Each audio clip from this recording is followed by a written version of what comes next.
বিষয় নিয়ে আলোচনা করব সেটি হচ্ছে তওবা ইস্তিগফার। এটি প্রথম খুতবা এবং দ্বিতীয় খুতবাতে থাকবে যাকাতুল ফিতর সম্বন্ধে। প্রথমত আমরা জানব যে তওবা এটি কি। তওবা এটি একটি আরবি শব্দ যেটা তাওবা থেকে এসেছে। তওবা শব্দের অর্থ হচ্ছে ফিরে আসা, ফিরে যাওয়া এবং আত্মাকে এমনভাবে শুদ্ধ করা যে গুনাহ করার পরে সে গুনাহ যেন দ্বিতীয়বার না হয়। অনুতপ্ত হওয়া, এইভাবে অনুতপ্ত হতে হবে যে পাপ করেছে, পাপ করার পরে সে নিজেকে ঘৃণা মনে করেছে এবং সে ঘৃণা মনে করার কারণে আল্লাহ সুবহানাহু ওয়া তাআলার কাছে ফিরে এসেছে এবং সে ফিরে আসাকে তওবা বলে। এবার কথা থাকলো আল্লাহ সুবহানাহু ওয়া তাআলা ওয়াদা করেছেন যে কোন ব্যক্তি যদি তওবা করে তো আল্লাহ সুবহানাহু ওয়া তাআলা তার গুনাহকে ক্ষমা করে দেন। কিন্তু সে গুনাহগুলো আল্লাহ সুবহানাহু ওয়া তাআলা ক্ষমা করবেন না যে গুনাহগুলো বান্দার সাথে জড়িত। ধরুন আপনি আপনার পাওয়ারের কারণে, আপনি আপনার শক্তির কারণে কোন মানুষের জায়গা কমিয়ে দিয়েছেন, নিয়ে নিয়েছেন, আপনি কারো ক্ষতি করে দিয়েছেন, এই সব গুনাহগুলো আল্লাহ সুবহানাহু ওয়া তাআলা মাফ করবেন না। কেন? এটি বান্দার সাথে জড়িত। যে গুনাহ বান্দার সাথে জড়িত ওই গুনাহ বান্দার কাছ থেকে মাফ চেয়ে নিতে হবে বা সেই জিনিসটা দিয়ে দিতে হবে। কিন্তু আল্লাহর সাথে যদি কেউ গুনাহ করে, আল্লাহর কাজ যদি না করে, আল্লাহ সুবহানাহু ওয়া তাআলা যেগুলো বলেছে সেগুলো যদি না করে, তাহলে সে যদি নিজেকে ঘৃণিত মনে করে, সে যদি নিজেকে লাঞ্ছিত মনে করে যে আমি গুনাহ করেছি, খুবই বড় ভুল করেছি, আল্লাহ সুবহানাহু ওয়া তাআলার কাছে তওবা করতে হবে এবং সে তওবা করার পরে যদি আল্লাহ সুবহানাহু ওয়া তাআলার কাছে ফিরে আসে তাহলে আল্লাহ সুবহানাহু ওয়া তাআলা তার ব্যাপারে বলা হয়েছে, তার ব্যাপারে বলেছে তাকে আল্লাহ সুবহানাহু ওয়া তাআলা ক্ষমা করবে। এবার আসি যে আমরা তওবা করব কেন, তওবা করলে কি উপকার। আল্লাহ সুবহানাহু ওয়া তাআলা সূরা নূরের 31 নম্বর আয়াতের মধ্যে বলছে যে তুবু ইলাল্লাহি জামিআন আইয়ুহাল মুমিনুনা লাআল্লাকুম তুফলিহুন। হে মুমিনগণ, তোমরা আল্লাহ সুবহানাহু ওয়া তাআলার কাছে সবাই তওবা করো। জামিআন শব্দ এসেছে, এখানে একটা জিনিস বোঝা যাচ্ছে যে সবাই বেশিরভাগই গুনাহ করে। তো আল্লাহ সুবহানাহু ওয়া তাআলা এই জন্য জামিআন শব্দ উচ্চারণ করেছে। তুবু ইলাল্লাহি জামিআন আইয়ুহাল মুমিনুনা লাআল্লাকুম তুফলিহুন। আল্লাহ সুবহানাহু ওয়া তাআলার কাছে যদি কেউ তওবা করে তাহলে কি উপকার হবে? লাআল্লাকুম তুফলিহুন, যাতে করে তোমরা সফল হও, ভালো হয়ে যেতে পারো এবং কোরআন হাদিস অনুযায়ী তোমরা আমল করতে পারো। এবার কথা হলো পাপ যদি অনেক হয়ে যায়, আমাদের মধ্যে এরকম অনেকেই আছে যে আমরা অনেক পাপ করে ফেলেছি, আমরা অনেক চিন্তিত যে আল্লাহ সুবহানাহু ওয়া তাআলা আমাদেরকে ক্ষমা করবে কি করবে না। আমি তো অনেক পাপ করে ফেলেছি, আমার পাপ মনে হয় যে আসমান এবং জমিন ভর্তি হয়ে যাবে। কিন্তু আল্লাহ সুবহানাহু ওয়া তাআলা তাদের ব্যাপারে বলছেন কুল ইয়া ইবাদিয়াল্লাযীনা আসরাফু আলা আনফুসিহিম লা তাকনাতু মির রাহমাতিল্লাহ ইন্নাল্লাহা ইয়াগফিরুয যুনুবা জামিআ ইন্নাহু হুয়াল গফুরুর রহিম। হে নবী সাল্লাল্লাহু আলাইহি ওয়াসাল্লাম, আপনি বলে দিন, হে বান্দা, যারা তোমরা নিজের অন্তরে সীমা লঙ্ঘন করেছো, আল্লাহকে মানোনি, আল্লাহর কাজগুলো ছেড়ে দিয়েছো, পাপ করেছো, লা তাকনাতু মির রাহমাতিল্লাহ, আল্লাহর রহমত থেকে নিরাশ হয়ো না। ইন্নাল্লাহা ইয়াগফিরুয যুনুবা জামিআ, নিশ্চয় আল্লাহ সুবহানাহু ওয়া তাআলা সমস্ত গুনাহকে মাফ করে দিবেন। ইন্নাহু হুয়াল গফুরুর রহিম, আর নিশ্চয় আল্লাহ সুবহানাহু ওয়া তাআলা ক্ষমা বক্ষণওয়ালা এবং মেহেরবান। তাহলে এইখান থেকে স্পষ্ট যে বান্দা যতই গুনাহ করুক, আল্লাহ সুবহানাহু ওয়া তাআলার কাছে যদি নিজেকে ঘৃণিত মনে করে, নিজেকে লজ্জিত মনে করে, আল্লাহ সুবহানাহু ওয়া তাআলার কাছে ফিরে আসে, তাহলে আল্লাহ সুবহানাহু ওয়া তাআলা তার ব্যাপারে বলেছেন যে তাকে আল্লাহ সুবহানাহু ওয়া তাআলা ক্ষমা করে দেবেন এবং ক্ষমা করার পরে এর বদলে জান্নাতে তাকে মাকাম দিবেন। এবার আসি আমরা কতটা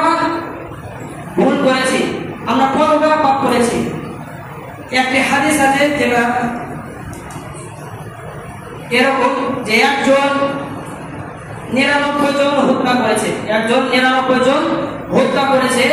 হত্যা করার পরে তার মনে অন্যরকম খেয়াল আসলো যে আল্লাহ সুবহানাহু ওয়া তাআলার কাছে আমার ক্ষমা হবে কি হবে না, আমি আমার তওবাগুলো, আমার গুনাহগুলো আল্লাহ সুবহানাহু ওয়া তাআলার কাছে মাফ চেয়ে দিতে পারবো কি পারবো না, সেই জন্য সবার কাছে জিজ্ঞেস করতে লাগলো।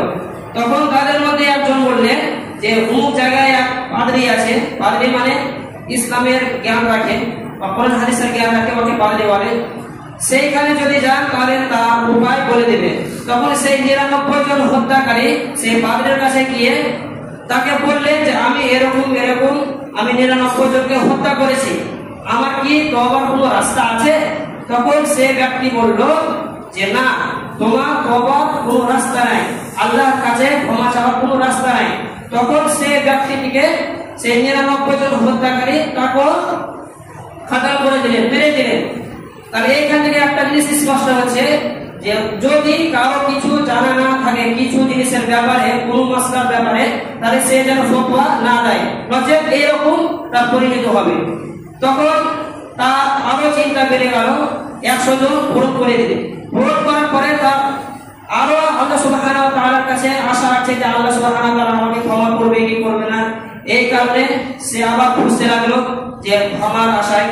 তখন আরেকজনের সন্ধান পেল এক আলেমের, সে আলেমের কাছে গিয়ে সেই ব্যক্তি 100 জন হত্যাকারী ব্যক্তি সে আলেমকে বলল যে আমি এরকম 100 জনকে হত্যা করেছি, আমার কি তওবার কোনো রাস্তা আছে? তখন সেই ব্যক্তিটি বলল হ্যাঁ, তোমার তওবার রাস্তা আছে, কিন্তু তুমি যেই গ্রামে থাকো সেই গ্রামে না থেকে ওই গ্রামে চলে যাও, ওই অমুক গ্রামে ওই সেই জায়গাতে ওরা ইবাদত ভালো করে, আর সেই জায়গাতে তুমি ইবাদত করবে, আল্লাহর কাছে ক্ষমা চাইবে, আল্লাহ সুবহানাহু ওয়া তাআলা তোমাকে ক্ষমা করে দিবেন। এইরকম শোনার পরে সেই ব্যক্তিটি কি করলো, চলতে থাকলো। চলতে চলতে মাঝ রাস্তায় এসেছে, আল্লাহ সুবহানাহু ওয়া তাআলা তার মত নিয়ে নিল। মত হওয়ার পরে ফেরেশতা আসলো, ফেরেশতা এক রহমতের মানে যারা জান্নাতে নিয়ে যাওয়ার জন্য আর এক জাহান্নামে নিয়ে যাওয়ার জন্য দুই ফেরেশতাই ঝগড়া করতে লাগলো।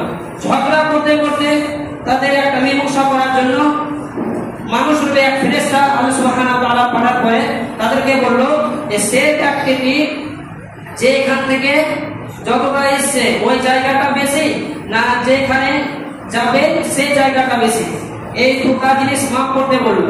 এবং মাফ করার ফলে যেই দিকে সেই ব্যক্তিটি এসেছে ওই জায়গাটা আল্লাহ সুবহানাহু ওয়া তাআলা বেশি করে দিল। আল্লাহ সুবহানাহু ওয়া তাআলা হুকুম করলো ওই জায়গাকে যে তুমি বেশি হয়ে যাও। আল্লাহ সুবহানাহু ওয়া তাআলার হুকুমে সেই জায়গাটা বেশি হওয়ার কারণে ওই ব্যক্তিটিকে সেই ফেরেশতারা বলল যে এইখানে বেশি এসেছে, মানে সে অতিক্রম বেশি করেছে ভালোর দিকে। তাহলে আল্লাহ সুবহানাহু ওয়া তাআলা ওই ব্যক্তিটিকে শেষ পর্যন্ত জান্নাতে দিয়েছেন। তাহলে এইখানে বলার উদ্দেশ্য এটা যে আমরা কি 100 জন হত্যা করেছি, আমরা কি 99 জন হত্যা করেছি, আমরা কি এতই গুনাহগার, আমরা কি এতই নিজেকে গুনাহগার মনে করছি? যেখানে আল্লাহ সুবহানাহু ওয়া তাআলা 100 জন হত্যাকারীকে জান্নাতে দিতে পারেন, তাহলে আমাদেরকে আল্লাহ সুবহানাহু ওয়া তাআলা জান্নাতে দিবেন না? ইনশাআল্লাহ জান্নাতে দিবেন, কিন্তু এর কাম করতে হবে, তওবা করতে হবে। এবার আসি যে যারা গুনাহ করে তারপরেও তাদের কিছু মনে হয় না, এবং যারা মুমিন তারা যখন গুনাহ করে তাদের মন, তাদের ইচ্ছা, তাদের চিন্তা কিরকম হয়? হাদিসে এসেছে, সেখানে বলছে যে কোনো মুমিন ব্যক্তি যদি কোনো গুনাহ করে তাহলে তার মনে এরকম হয় যে সে এক পাহাড়ের তলে বসে আছে, সে এক পাহাড়ের তলে বসে আছে, আর সে চিন্তা করছে যে আমার গায়ে সে পাহাড়টি পড়ে যাবে আর আমি ধ্বংস হয়ে যাবো আর তওবা করতে পারবো না। মানে গুনাহ করার পরে তার এতটা চিন্তা থাকে একটা মুমিন ব্যক্তি। কিন্তু আরেকজন কাফির ব্যক্তি, ফাজির ব্যক্তি, যে ইসলামকে মানে না, যে গুনাহ করে কিন্তু গুনাহ কোনো পরোয়া করে না, গুনাহ পরে গুনাহ তার এরকম মনে হয় যে একটা মাছি উঠতে উঠতে এসে নাকে বসলো এবং ইশারা করলো এবং চলে গেল, এরকম ওরা মনে করে। এটা তো এটাই যে সে গুনাহ করে, গুনাহ করার পরে সে কিছুই মনে করে না। এবার বলেছে যে কেউ যদি গুনাহ করে, গুনাহ করার পরে আল্লাহ সুবহানাহু ওয়া তাআলার কাছে যদি ফিরে আসে, তার ব্যাপারে বলেছেন যে কুল্লু বানি আদম খাতা ওয়া খায়রুল খাতাইনা তাওয়াবুন, প্রত্যেক আদম সন্তান গুনাহগার এবং গুনাহগারদের মধ্যে সবথেকে ভালো গুনাহগার হচ্ছে সেই যে গুনাহ করলো এবং আল্লাহ সুবহানাহু ওয়া তাআলার কাছে ফিরে আসলো, তওবা করলো। তাহলে আল্লাহ সুবহানাহু ওয়া তাআলার কাছে গুনাহ করলো, গুনাহ করার পরেও আল্লাহ সুবহানাহু ওয়া তাআলার কাছে সবথেকে ভালো।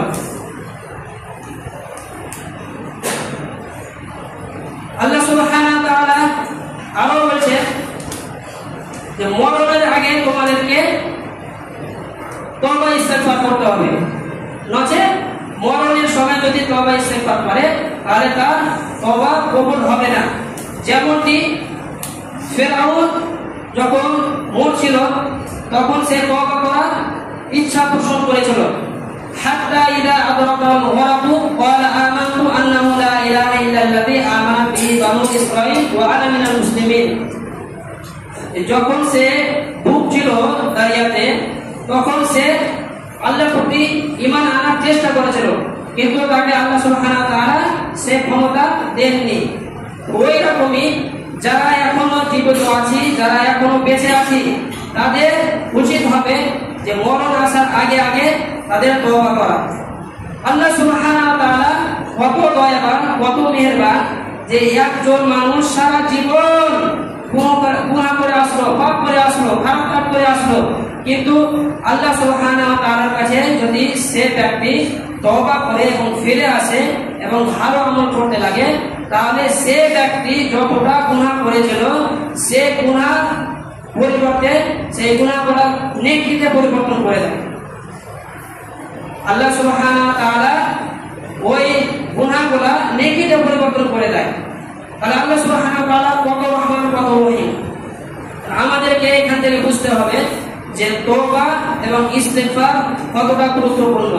এখনো রমজান মাস পার হয়নি, এখনো আমরা রমজান মাসে আছি, কিছুদিন এখনো বাকি আছে। আমরা যারা এখনো ইস্তেগফার করিনি, তওবা করিনি এবং আল্লাহ সুবহানাহু ওয়া তাআলা থেকে ফিরে আসেনি, তাদের একটা বড় সুযোগ, এখনো তওবা করুন, আল্লাহর পথে, আল্লাহর দিকে কোরআন হাদিস অনুযায়ী জীবনযাপন করার ইচ্ছা পোষণ করুন। আল্লাহ সুবহানাহু ওয়া তাআলা আমাদেরকে যেন বেশি বেশি তওবা ইস্তেগফার করার তৌফিক দান করুন, আমিন।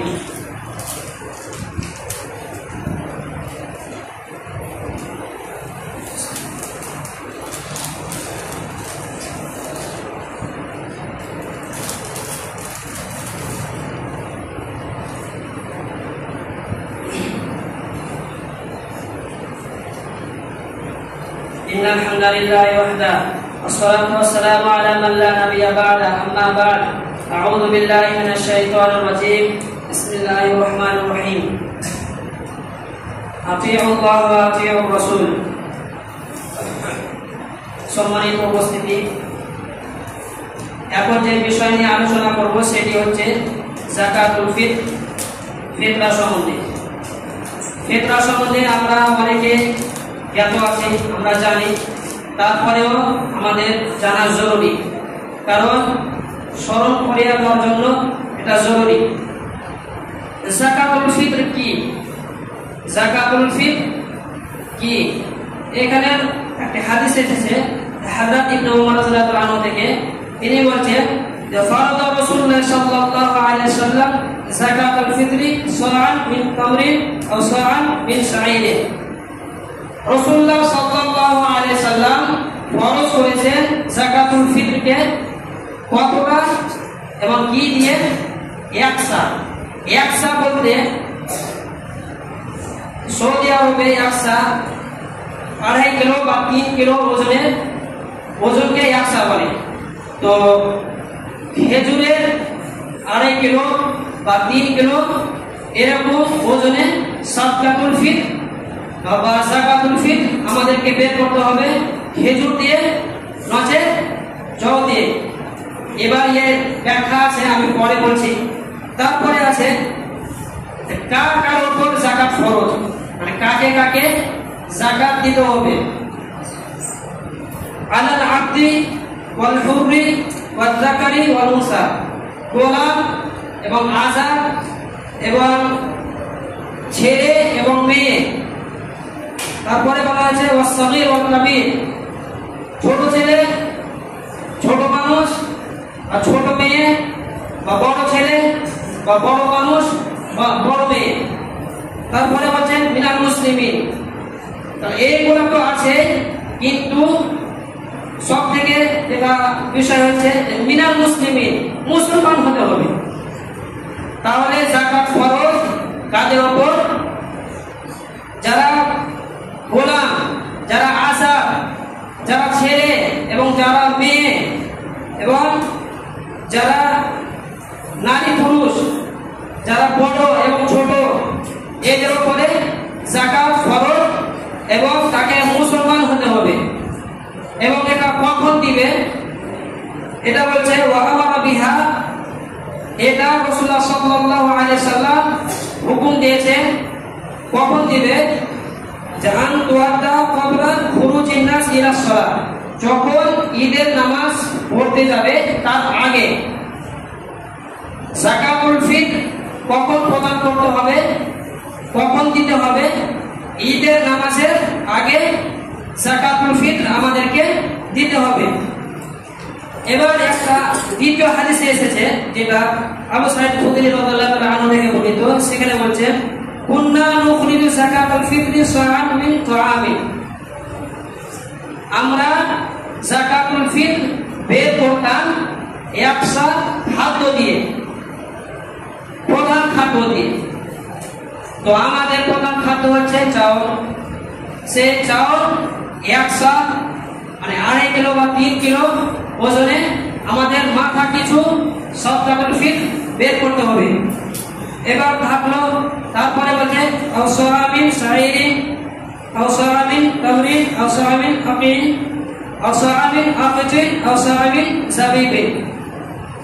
4-5 রকম ধরনের জিনিস দিয়ে তারা ফিতরা যাকাতুল ফিতর বের করতেন।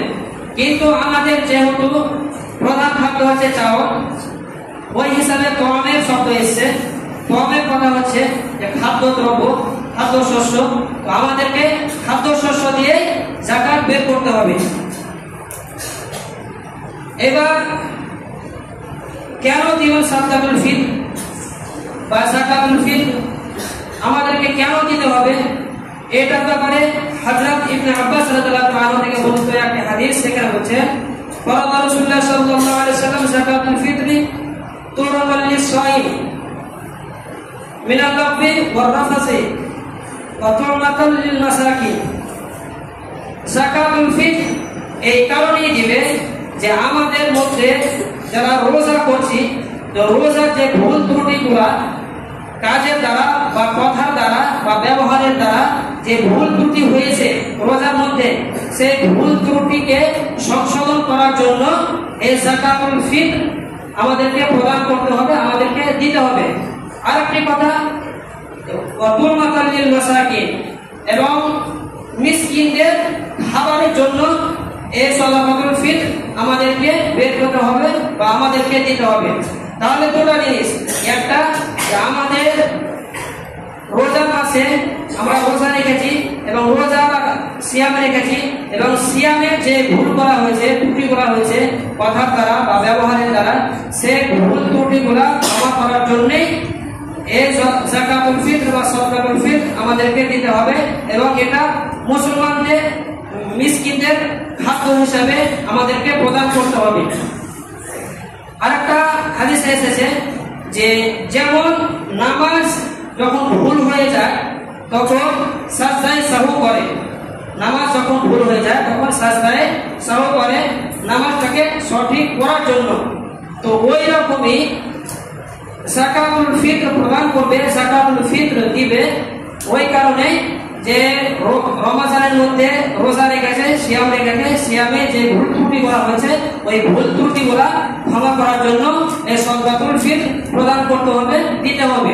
এবার কথা থাকলো যে কখন দিবেন যাকাতুল ফিতর, এটা বলেছি, তারপরে হাদিস থেকে প্রমাণ দেখাচ্ছি। হযরত ইবনে আব্বাস রাদিয়াল্লাহু তাআলা আনহু থেকে বর্ণিত, তিনি বলেন যে মান আদা ক্বাবলা সালাতি ফাহিয়া যাকাতুন মাকবুলা, কেউ যদি নামাজের পূর্বে যাকাতুল ফিতর দান করে বা দেয় তাহলে তার যাকাতুল ফিতর কবুল হবে। এবং তারপরে বলছে ওয়ামান আদা বা'দা সালাতি ফাহিয়া সাদাকাতুন মিনাস সাদাকাত, আর নামাজের পরে মানে ঈদের নামাজের পরে কেউ যদি সাদাকাতুল ফিতর বা যাকাতুল ফিতর দান করে তাহলে তার ওটা সাদাকাতুল ফিতর গ্রহণ হবে না বা সাদাকাতুল ফিতর মানা যাবে না, সেটা এমনি নরমাল দান হিসাবে সেটা গণ্য করা হবে। তাহলে আমাদেরকে যেটি আলোচনার বিষয় সেটি হচ্ছে যে আল্লাহ সুবহানাহু ওয়া তাআলা রাসূলুল্লাহ সাল্লাল্লাহু আলাইহি ওয়াসাল্লাম যেটি বলেছেন ওটি আমাদের করতে হবে। খাদ্যদ্রব্য দিয়ে আমাদেরকে যাকাতুল ফিতর প্রদান করতে হবে। এবার কথা থাকলো যে যারা পয়সা দিয়ে বলে যে পয়সা দিয়েও চলবে, যেখানে স্পষ্ট হাদিস আছে, যেখানে আতিউল্লাহ ওয়া আতিউর রাসূল, যেখানে আল্লাহ এবং আল্লাহ রাসূলকে প্রাধান্য দিয়েছে, আল্লাহ রাসূলকে এবং আল্লাহ সুবহানাহু ওয়া তাআলার ইতাআত করতে বলা হয়েছে, সেখানে আমরা অন্য জনা কেন ইতাআত করব? এখানে স্পষ্ট যে রাসূলুল্লাহ সাল্লাল্লাহু আলাইহি ওয়াসাল্লাম যাকাতুল ফিতরকে ফরজ করেছেন খাদ্যদ্রব্য দিয়ে। আল্লাহ রাসূল সাল্লাল্লাহু আলাইহি ওয়াসাল্লাম যখন বেঁচে ছিলেন তখন কি পয়সার অভাব বা দিনার বা দিরহাম ছিল না? তখন কি আল্লাহ রাসূল সাল্লাল্লাহু আলাইহি ওয়াসাল্লাম দিনার বা দিরহাম দিয়ে সাদাকাতুল ফিতর বা যাকাতুল ফিতর দিতে পারতেন না? কেন দেননি? কারণ যাকাতুল ফিতর তওয়াম দিয়ে, খাবার দিয়ে এই কারণে দেয় যে রোজা যারা রেখেছে সাইম, ওরা যে ভুল ত্রুটিগুলো করেছে রোজার মধ্যে, সিয়ামের মধ্যে, সেই ভুল ত্রুটিগুলো মার্জনা করার জন্য, ক্ষমা করার জন্য এই সাদাকাতুল ফিতর দান করা হয় এবং এটা মিসকিনদের খাবার, ওই কারণে এটি সাদাকাতুল ফিতর দান করা হয় বা দেওয়া হয়। তাহলে আমরা এইখান থেকে যেটা বুঝতে পারলাম সেটা হচ্ছে যে আমাদেরকে সাদাকাতুল ফিতর 2.5 কিলো বা 3 কিলো প্রদান করতে হবে এবং খাদ্য দ্রব্য দিয়ে প্রদান করতে হবে এবং এটা নামাজে যাওয়ার আগে দিতে হবে, ঈদের নামাজে যাওয়ার আগে দিতে হবে এবং ঈদের নামাজের আগে মিসকিনকে এগুলা বিতরণ করতে হবে, বাঁটতে হবে। কারণ তাদের অনেক অভাবের কারণে হয়তো ওরা খেতেও পাবে না, ওরা ঈদ মানাতে পারবে না। আর ঈদের লক্ষ্য এটা যে খুশি, তাদের মধ্যে যদি আমরা খুশি না ফুটাতে পারি তাহলে আমরা রোজা রেখে, আমরা ইবাদত করে আমরা আমাদের কি লাভ হলো? আল্লাহ সুবহানাহু ওয়া তাআলার কাছে শেষে এটাই প্রার্থনা যে আল্লাহ সুবহানাহু ওয়া তাআলা আমাদেরকে কোরআন এবং হাদিস অনুযায়ী জীবন যাপন করার এবং কোরআন এবং হাদিস অনুযায়ী আমল করার তৌফিক দান করুন এবং কোরআন এবং হাদিস অনুযায়ী মানুষকে বোঝার এবং শোনার এবং চলার তৌফিক দান করুন। আমিন। ওয়া আখিরু দাওয়ানা আলহামদুলিল্লাহি রাব্বিল আলামিন।